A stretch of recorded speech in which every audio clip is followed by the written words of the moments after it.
Kak Velin, tentang berita yang beredar, ada anak kecil di Subang yang diculik oleh WO itu bagaimana sih? Maksudnya sebagai anak indigo atau apa ya, paranormal melihatnya?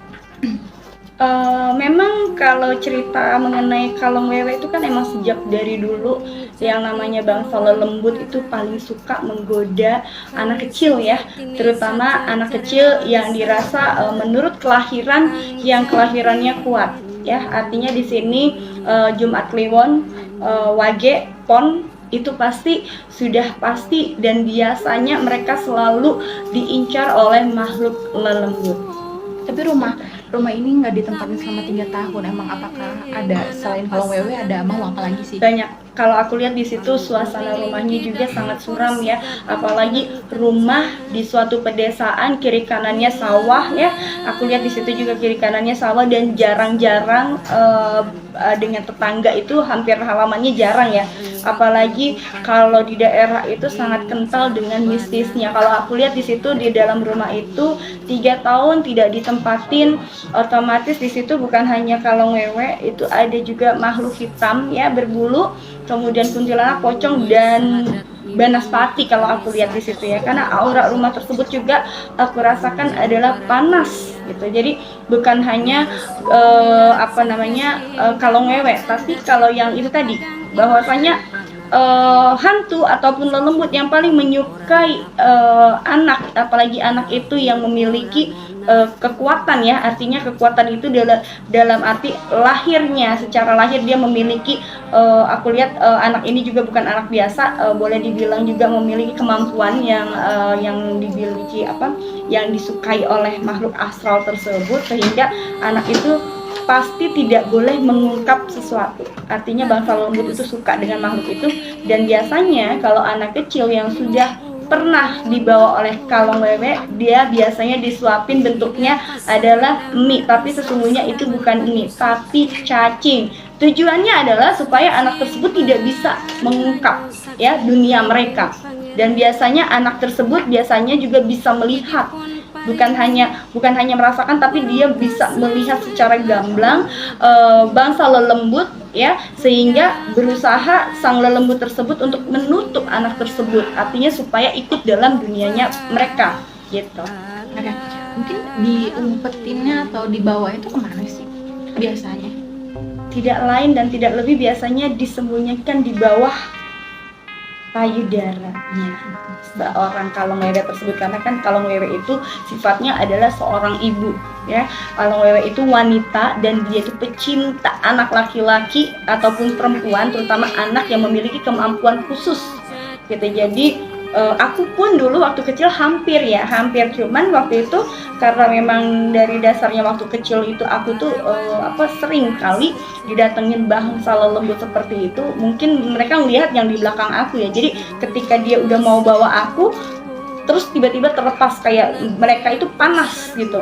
Jadi megang tubuh aku tuh mereka itu panas. Jadi alhamdulillahnya akhirnya tidak bisa dibawa oleh mereka. Dan juga ada beberapa juga yang makhluk astral yang emang tadinya mau ngambil aku gitu ya, kan ada juga yang sekelebatan langsung dia mau ambil. Nah makhluk astral ini kan banyak bentuknya. Waktu itu burung yang mau ambil aku, tapi tiba-tiba kayak ada semacam perisai pelindung gitu ya, jadi aku bisa ngeliat perisai itu warnanya adalah putih kebiru-biruan. Nah itu biasanya anak kecil yang digandrungi oleh bangsa lelembut, biasanya mereka memiliki kemampuan khusus, dan biasanya lelembut tersebut akan menjadikan anak kecil tersebut adalah anak dari bangsa menjadi golongan mereka gitu, yang diartikan bahwa anak tersebut memiliki kekuatan yang maha dahsyat, yang artinya untuk bangsa mereka memang dibutuhkan gitu.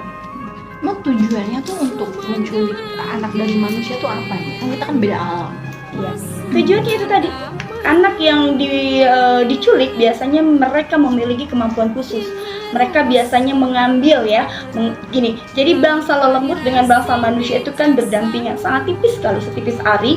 Bahkan bangsa lelembut itu biasanya mereka mencari anak kecil ataupun makhluk ataupun sebangsa kayak anak-anak yang memiliki kemampuan ya, terutama misalnya anak indigo, kita sebut aja anak indigo, atau mereka memiliki keturunan yang kuat.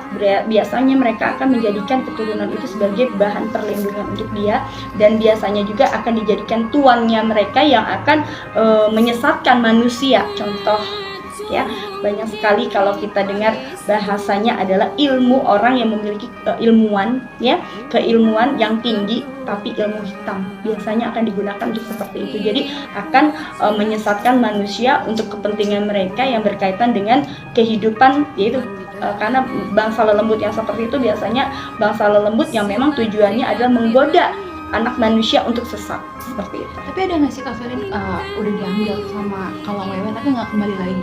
Banyak sekali. Bahkan aku waktu aku kecil aja sudah beberapa tetangga aku itu yang kehilangan anaknya ya. Dan biasanya mereka itu ya, namanya ibu pasti akan sedih ya. Dia berbagai macam dilakukan untuk bisa mengembalikan anak tersebut dengan kentongan gitu ya. Biasanya itu pertama yang dilakukan adalah dengan membunyikan kentongan agar supaya ketika kentongan itu dibunyikan berarti tanda bahaya, semua masyarakat keluar, otomatis yang namanya makhluk tersebut tuh pasti akan kaget kan, akan ada rasa takut. Sesungguhnya manusia itu adalah makhluk yang paling sempurna di antara makhluk yang lainnya ya. Nah, balik lagi, keimanan kita yang tipis lah yang akan membuat bangsa tersebut merasa berani gitu. Jadi makanya kita tuh sebagai manusia harus sadarin, pahamin dulu bahwasanya manusia itu adalah makhluk yang paling tinggi di antara makhluk yang lainnya. Tidak perlu takut dengan bangsa lelembut itu. Kak Felin, beberapa sumber mengatakan ketika anak diculik terus kembali itu tuh akan ada perbedaan, entah itu hubungan, entah itu ada kelebihan atau kekurangan dari masing-masing mereka yang diculik. Itu kenapa? Ya itu tadi, karena kan gini, ketika seorang, jangankan anak kecil, kita aja kalau memasuki makhluk dunia astral, dunianya mereka, kita tuh jarang yang bisa pulang. Artinya itu satu ya. Kalau dalam Al-Quran itu sama aja kita menyalahi kodrat. Artinya kodratnya manusia ya di kehidupan yang nyata ya. Dan juga kalau misalnya kita sudah memasuki dunia seperti itu, kalau iman kita tidak kuat, otomatis kita akan terbawa.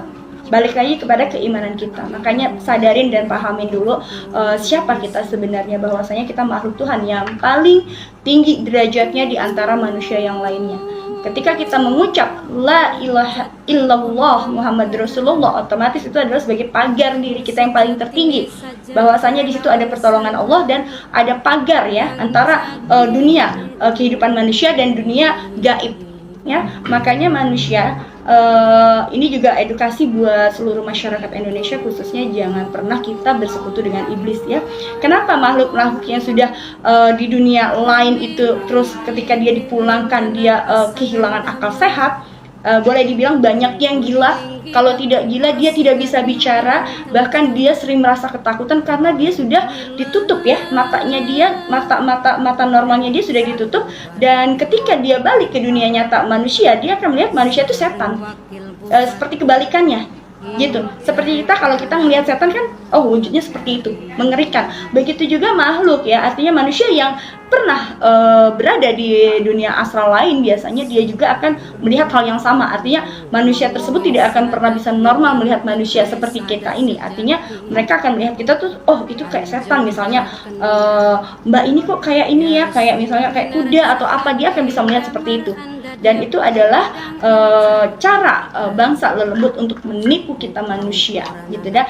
Dan biasanya mereka itu anak-anak kecil terutama, kenapa mereka akhirnya tidak bisa bicara, karena ketika dia disuapin oleh bangsa lelembut itu biasanya menurut penglihatan kita itu adalah nasi misalnya, tapi sesungguhnya itu bukan nasi, belatung. Dan juga kalau mie itu wujudnya mie, tapi kalau kita lihat secara kasat mata kita itu adalah bentukannya adalah cacing. Seperti itu juga, dan yang lainnya yang artinya yang berkaitan dengan bukan makanan, sebenarnya adalah kotoran yang kita makan. Kenapa harus dikasih makan seperti itu? Supaya dia tidak bisa bicara, ya. Karena sudah tidak bicara, akal sehat pun dia akan lupa siapa diri dia, bahkan dunia yang sesungguhnya pun dia akan lupa. Artinya ditutup, ya. Mata duniawi, mata kemanusiaannya dia itu ditutup. Akhirnya dia akan masuk ke dalam alam jin. Nah, ini yang bahaya, makanya jangan sekali-kali bersekutu dengan bangsa jin ataupun iblis, karena biasanya iblis juga bisa berwujud manusia. Ya, itu Sebenarnya harus itu wewe gombel itu manifestasi dari apa sih, Kak? Kalau wewe gombel itu biasanya adalah aku bilang dia adalah iblis, ya. Sudah iblis tapi dia bentukannya jin yang memang adalah jin dan juga iblis yang bersatu. Artinya di situ adalah wewe gombel itu bentukannya adalah sosok wanita, ya. Sebenarnya lebih kepada wewe gombel itu asal mulanya adalah seorang wanita yang menganut ilmu hitam, di mana dia sesat dan bersekutu dengan iblis. Ya, jadi kelahiran wewe gombel tersebut adalah perjanjian antara manusia dengan iblis, ya, sehingga membuat satu gen, ya, artinya suatu gen di mana gen tersebut terlahirlah anak terkutuk, ya, anak terkutuk dari hasil. Makanya manusia ini hati-hati, ya, nauzubillah min dzalik, jangan sampai kalian bersekutu dengan yang namanya iblis. Hati-hati, ini waspada juga, ini ada edukasi buat kalian juga, ya, bahwasanya manusia di sini terutama yang lelaki, ya, manusia lelaki bersekutu dengan jin wanita akan menghasilkan anak. Kalau dia wanita itu bentukannya seperti wewe gombel, ya. Kalau dia cowok itu bentukannya hampir mirip seperti wewe gombel, tapi dia akan lebih kayak apa, ya, kayak tuyul tapi bukan tuyul. Kalau kita lihat Lord of the Rings seperti itu, ya, waspada. Tergantung dari seperti apa dia bersekutunya dengan apa, karena di sini banyak sekali makhluk bangsa jin itu bentuknya rupa-rupa warnanya, jadi artinya bukan hanya satu, banyak sekali wujudannya. Biasanya dia berwujud kalau perempuan itu cantik, kalau laki-laki itu ganteng atau tampan. Nah, wewe gombel itu tercipta dari itu tadi, persekutuan antara manusia dengan bangsa jin ataupun penganut bangsa jin. Itu biasanya muncullah yang namanya wewe gombel, dan biasanya dia adalah penganut ilmu hitam. Tapi sebenarnya rumah yang udah ditempatin selama 3 tahun ini terus ditempatin lagi harusnya bagaimana sih? Mungkin ada pembersihan kah? Atau Ya, harusnya dilakukan pembersihan, ya. Sebenarnya kalau dilakukan pembersihan untuk dalam rumah sendiri itu sangat gampang sekali, yaitu dengan misalnya kalau kita sadar rumah itu sudah kosong, sebaiknya ketika kita memasukin rumah itu bacalah assalamualaikum, masuk, baca bismillah, baca doa ketika kita masuk rumah, dan juga sering diadakan yang namanya kita ngaji di dalam rumah tersebut. Otomatis ketika kita melantunkan ayat suci Al-Quran dalam rumah tersebut, maka insya Allah bangsa jin ataupun iblis manapun yang berada di dalam rumah tersebut akan kabur terbirit-birit, ya. Dan juga yang jelas bangsa seperti itu tidak akan betah berada di dalam rumah. Makanya manusia kan sudah diajarkan dalam Al-Quran itu jelas sekali, ya, bahwasanya kalau kita muslim, ayo kita sholat. Fungsinya sholat dan juga baca Al-Quran itu banyak. Artinya untuk mengusir bangsa jin dan iblis yang ada dalam tubuh maupun dalam rumah kita. Seperti itu. Simple. ada pesan nggak sih? Sebelumnya kondisi anak tersebut sekarang bagaimana? Kalau aku lihat agak sedikit ketakutan, dan karena kan transisi alam itu sangat menentukan mental dari psikis seorang anak. Kalau aku lihat di sini dia agak bingung, gagu, ya. Gagu itu tidak bisa bicara. Dia bingung karena dia karena anak kecil masih transisi, dia masih bisa melihat mana dunia yang nyata, dunia aku yang sebenarnya yang mana, yang ini di dunia jin atau di dunia yang nyata, dunia manusia. Nah, di sini kalau aku melihat dan aku merasakan anak itu sekarang merasa ketakutan, dan dia karena dia bisa melihat, yaitu tadi dunia manusia yang dia lihat, manusia itu akan berbentuk seperti bangsa mereka, bangsa jin, dan ketika dia balik ke dunia jin, dia melihat itu adalah bangsa seperti manusia, terbalik dunianya, maka dia bingung. Biasanya anak itu akan lebih cenderung diam, kemudian tidak bisa bicara, dan juga anak itu pasti akan merasa ketakutan. Bahkan tiap malam otomatis dia akan keluar rumah, tidak akan pernah bisa betah di rumah. Kalian mungkin ada pesan nggak sih untuk kasus ini? Oke, buat pemirsa Ganjil Misteri di seluruh Indonesia, aku hanya menyarankan kepada kalian, saran pertama adalah sebagai umat manusia, dan ini berlaku untuk seluruh agama ya.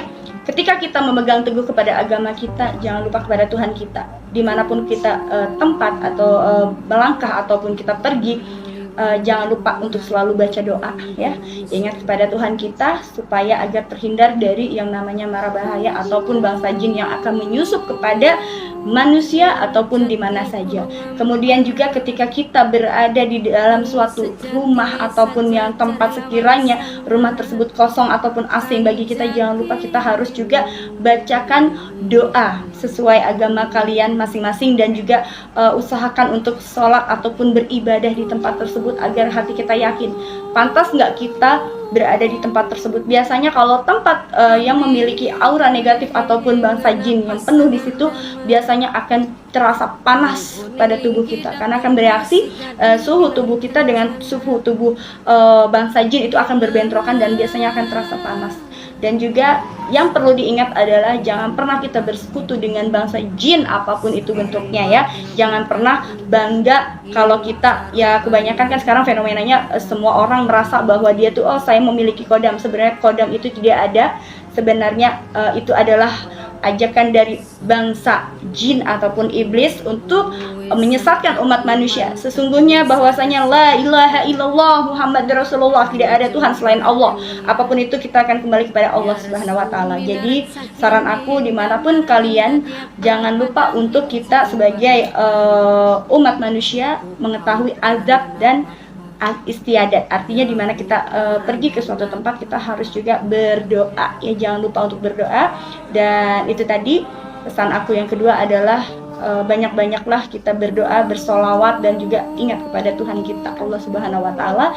Jangan bersekutu dengan bangsa jin ataupun iblis yang mengatasnamakan kodam dan ataupun sejenisnya ya. Hanya ada kodam dalam diri kita, hanya ada kita dan Allah. Kodam kita adalah Allah Subhanahu wa taala, yaitu la ilaha illallah Muhammad Rasulullah. Terima kasih. Pasangan damar angsal